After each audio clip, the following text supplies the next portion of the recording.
My name is Sydney. I am from South Carolina, and I am a speed cuber. What age are you now? I am 20. 20. Yes. All right, and are you at university? I am not. I currently work at a grocery store. You, I understand, became a cuber around age 14. Can you tell me something about what brought you to that? Well, it was actually just a gift from someone that I had received, and I was fascinated by it and wanted to learn how to solve it. I have to ask something about your age, of course, because I'm old enough to have lived through the mania of the 80s, where we went from 0 to 60 like overnight, and everybody on the street had a cube in their hand. And that mania doesn't exist anymore. So how did you view it when you came to it? Was it something new to you, or were you aware of its history, or? Well, when I first had one, I knew what it was, but I didn't know much about it. I didn't know about the huge online community that existed or how big it was in the 80s, because it kind of died down and then was brought back up in the early 2000s. So I didn't know much about it. To me, it was just something I was interested in, I wanted to learn more about.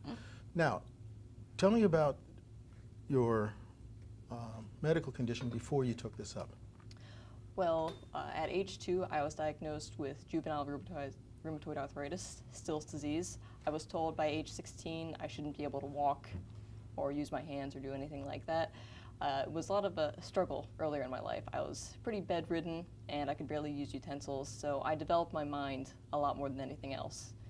And at around age 14, I discovered the Rubik's Cube, and I didn't look at it as developing my hands. I was looking at it as I want to solve this thing faster.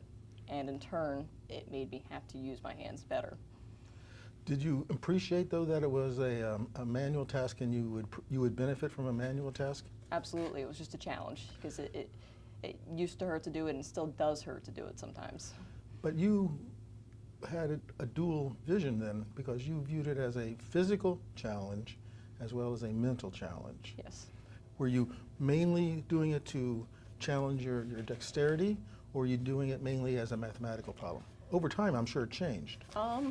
It was mainly just as a mathematical problem. I wanted to get faster and better. But you would have had, as I understand, not much hope of getting faster and better. That's true. So is this the first example in your life where practicing something allowed you to overcome these physical difficulties, or have you had that experience with other activities earlier in your life?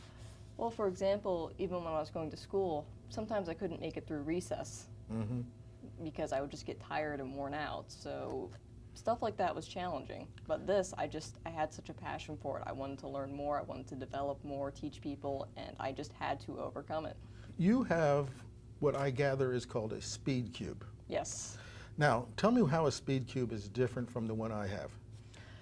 Well, the pieces are designed differently. The pieces in a regular Rubik's Cube are very blocky and don't turn. These are very rounded. They also have magnets in them to help align it better. Oh, so it clicks into place? Yes. I see. You didn't start with a speed cube, I suppose. No, I started with a regular Rubik's brand. Okay. I got down to about 20 seconds on it. I didn't know you could buy speed cubes. I didn't know of their existence. So there was some point in which you became aware of a larger community then?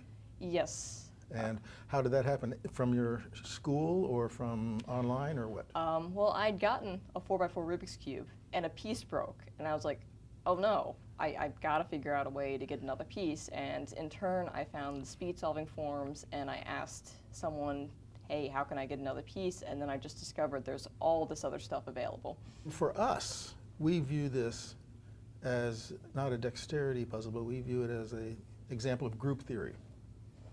At what point, if at all, did you come to appreciate the group theory aspect of it, the underlying mathematics of it? I think almost immediately after I found the speed solving forums. It's just such a welcoming community. It's not just about getting fast at it, it's about sharing the idea of it. It doesn't matter if you solve it in 10 minutes or 10 seconds. It's just about being together and having a common interest. Do you think something is good to learn if and only if it reduces your time? Or are there other metrics for, I like this move? Is time the metric? Well, there used to be a lot of debate. Is it fewer moves that counts, or is it how you can execute it? So people have developed programs which will come up with algorithms that are more speed and move friendly, even if they're actually longer move sets. But I personally would like to learn something if it interests me. Okay. I find I do a lot of things that actually aren't speed friendly, but I just like them. And you're very fast. We saw you yesterday do it in 15 seconds or less, and I'm sure that wasn't your best time. What is your best time? My best time at home is 5.58 seconds, and my best time at a competition is 7.32. Very good.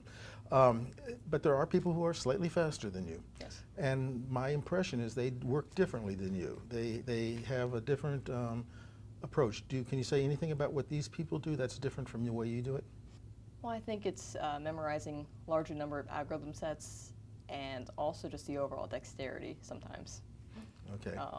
And I used to commit a lot more time to it, but now that I'm older, I don't necessarily focus as much on speed, but I would prefer to teach people and share ideas. We would be remiss if we didn't ask you to perform for us. Now, if I were to randomize this, would it be any different than if you randomized it? In other words, do you have some sort of, if you randomize it, do you have some muscle memory that tells you how you got to where you are, or do you just forget that and start from scratch? Oh, you tend to forget it, but humans are not as random. That's why we have a computer that tells us how to scramble at our competitions, because we truly aren't random. Because if I keep scrambling, I eventually will get the same scramble again. Yeah, humans are. That's a very good point. We find that in lots of contexts, that humans. So I will randomize for you. Start.